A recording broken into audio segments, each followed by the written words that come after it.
దేవునికి స్తోత్రం. హల్లెలూయా. ఒక సంవత్సరం ప్రణాళికతో అనుదిన బైబిల్ పఠనం. ఈరోజు ఆగస్టు 8, 2025. ఈ సంవత్సరంలో ఇది 220వ రోజు. ఈరోజు కొరకు ఏర్పాటు చేయబడిన బైబిల్ వాక్య భాగాలు పాత నిబంధన కీర్తనల గ్రంథము 82, 83, 84 అధ్యాయాలు మరియు కొత్త నిబంధన రోమేయులకు రాసిన పత్రిక 8వ అధ్యాయము 19వ వచనం నుంచి 39వ వచనం వరకు. మొదటిగా 82వ కీర్తన. దేవుని సమాజంలో దేవుడు నిలిచి ఉన్నాడు, దైవముల మధ్యను ఆయన తీర్పు తీర్చుచున్నాడు. ఎంతకాలము మీరు అన్యాయంగా తీర్పు తీర్చుదురు? ఎంతకాలము భక్తిహీనుల ఎడల పక్షపాతము చూపుదురు? పేదలకును తల్లిదండ్రులు లేని వారికి న్యాయం తీర్చుడి, శ్రమగల వారికి దీనులకును న్యాయం తీర్చుడి, దరిద్రులను నిరుపేదలను విడిపించుడి, భక్తిహీనుల చేతిలో నుండి వారిని తప్పించుడి. జనులకు తెలివిలేదు, వారు గ్రహింపరు. వారు అంధకారములో ఇటు అటు తిరుగులాడుదురు. దేశమునకున్న ఆధారములన్నయూ కదులుచున్నవి. మీరు దైవములనియు మీరందరూ సర్వోన్నతుని కుమారులనియు నేనే సెలవిచ్చి ఉన్నాను. అయినను ఇతర మనుషులు చనిపోవునట్లు మీరును చనిపోవుదురు. అధికారులలో ఒకడు కూలునట్లు మీరును కూలుదురు. దేవా లెమ్ము, భూమికి తీర్పు తీర్చుము. అన్యజనులందరూ నీకే స్వాస్థ్యముగా ఉందరు. 83వ కీర్తన. దేవా ఊరకుండకము, దేవా మౌనముగా ఉండకము, ఊరకుండకము. నీ శత్రువులు అల్లరి చేయుచున్నారు, నిన్ను ద్వేషించువారు తల ఎత్తి ఉన్నారు.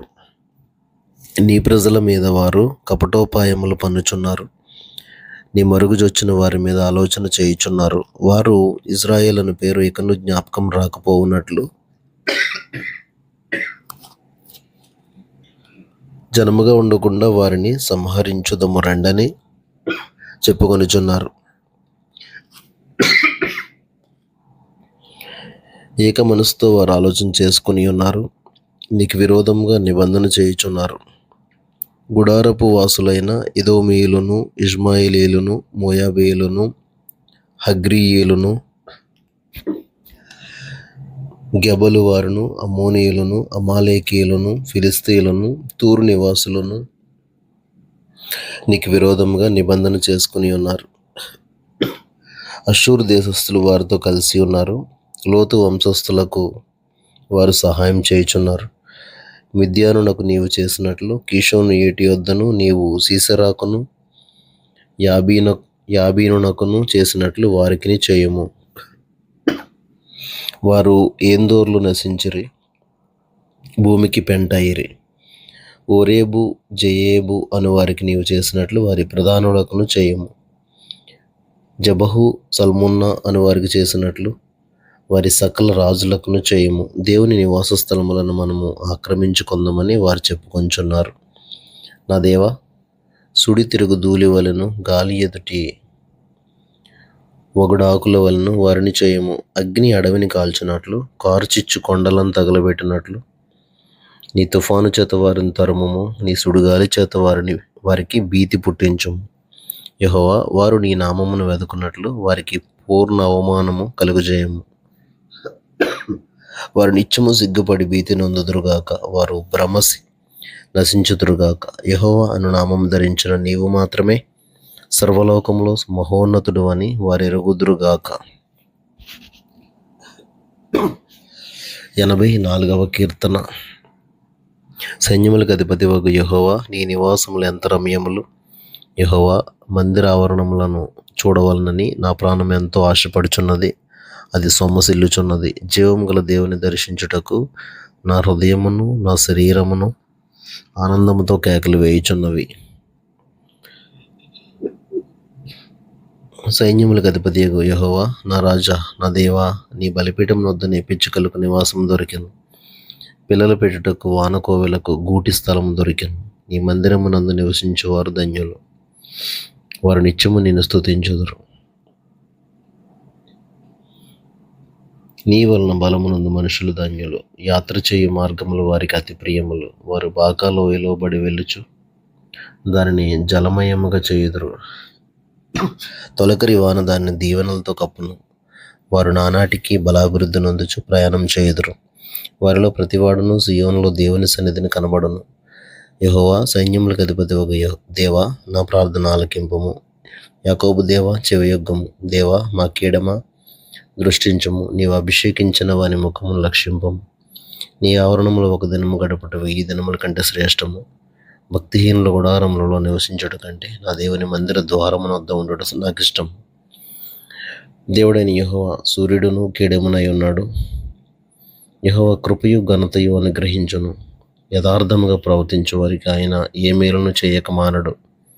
సైన్యములకు అధిపతి ఒక యెహోవా, నీ యందు నమ్మిక ఉంచువారు ధన్యులు.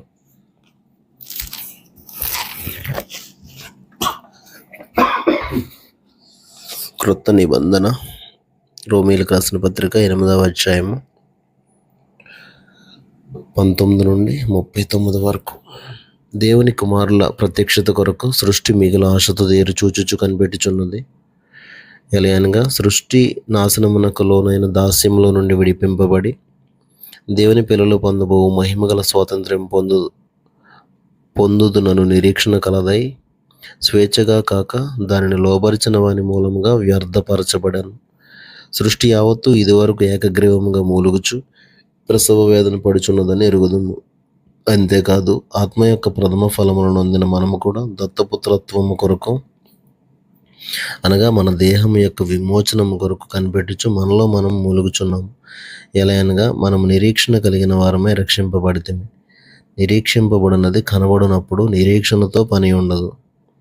తాను చూచుచున్న దాని కొరకు ఎవడు నిరీక్షించును? మనము చూడని దాని కొరకు నిరీక్షించిన ఎడల ఓపికతో దాని కొరకు కనిపెట్టుదాం. అటువలే ఆత్మయు మన బలహీనతను చూచి సహాయం చేయుచున్నాడు. ఎలాగనగా మనం యుక్తముగా ఎలాగూ ప్రార్థన చేయవలనో మనకు తెలియదు కానీ ఉచ్చరింప సఖ్యము కాని మూలుగులతో ఆ ఆత్మ తానే మన పక్షముగా విజ్ఞాపనం చేయుచున్నాడు. మరియు హృదయములను పరిశోధించువాడు ఆత్మ యొక్క మనస్సు ఏదో ఎరుగును. ఎలయనగా ఆయన దేవుని చిత్త ప్రకారము పరిశుద్ధుల కొరకు విజ్ఞాపనం చేయుచున్నాడు. దేవుని ప్రేమించు వారికి అనగా ఆయన సంకల్పం చొప్పున పిలువబడిన వారికి మేలు కలుగుటకై సమస్తమును సమకూడి జరుగుచున్నవని ఎరుగుదము. ఎందుకనగా తన కుమారుడు అనేక సహోదరులలో జ్యేష్ఠుడగునట్లు దేవుడు ఎవరిని ముందు ఎరిగినో వారు తన కుమారునితో సారూప్యం గలవారగుటకు వారిని ముందుగా నిర్ణయించను. మరియు ఎవరిని ముందుగా నిర్ణయించనో వారిని పిలిచాను. ఎవరిని పిలిచానో వారిని నీతిమంతులుగా తీర్చాను. ఎవరిని నీతిమంతులుగా తీర్చానో వారిని మహిమపరచను. ఇట్లుండగా ఏమందుము? దేవుడు మన పక్షమున ఉండగా మనకు విరోధి ఎవడు? తన సొంత కుమారుని అనుగ్రహించుటకు వెనుక తీయక మన అందరి కొరకు ఆయనను అప్పగించిన వాడు ఆయనతో పాటు సమస్తమును మనకెందుకు అనుగ్రహింపడు? దేవుని చేత ఏర్పరచబడిన వారి మీద నేరం మోపువాడెవడు? నీతిమంతులుగా తీర్చువాడా దేవుడే. శిక్ష విధించువాడెవడు? చనిపోయిన క్రీస్తు యేసే. అంతేకాదు మృతుల్లో నుండి లేచిన వాడును దేవుని కుడిపార్శ్వమున ఉన్నవాడును మన కొరకు విజ్ఞాపనము కూడా చేయువాడును ఆయనే. క్రీస్తు ప్రేమ నుండి మనలను ఎడబాపు వాడెవడు? శ్రమ అయినను, బాధ అయినను, హింస అయినను, కరువైనను, వస్త్రహీనత అయినను, ఉపద్రవమైనను, ఖడ్గమైనను మనలను ఎడబాపున. ఇందుని గురించి రాయబడింది ఏమనగా, నిన్ను బట్టి దినమెల్ల మేము వధింపబడిన వారము, వధకు సిద్ధమైన గొర్రెలమని మేము ఎంచబడిన వారము. అయినను మనలను ప్రేమించిన వాని ద్వారా మనము వీటన్నిటిలో అత్యధిక విజయం పొందుచున్నాం. మరణమైనను, జీవమైనను, దేవదూతలైనను, ప్రధానులైనను, ఉన్నవి అయినను, రాబోవునవి అయినను, అధికారులైనను, ఎత్తైనను లోతైనను సృష్టింపబడిన మరి ఏదైనను మన ప్రభువైన క్రీస్తు యేసునందలి దేవుని ప్రేమ నుండి మనలను ఎడబాపనేరవని రూఢిగా నమ్ముచున్నాను. దేవుడు తన పరిశుద్ధ వాక్యమును మన వినికిడిలో దీవించునుగాక. ఆమేన్.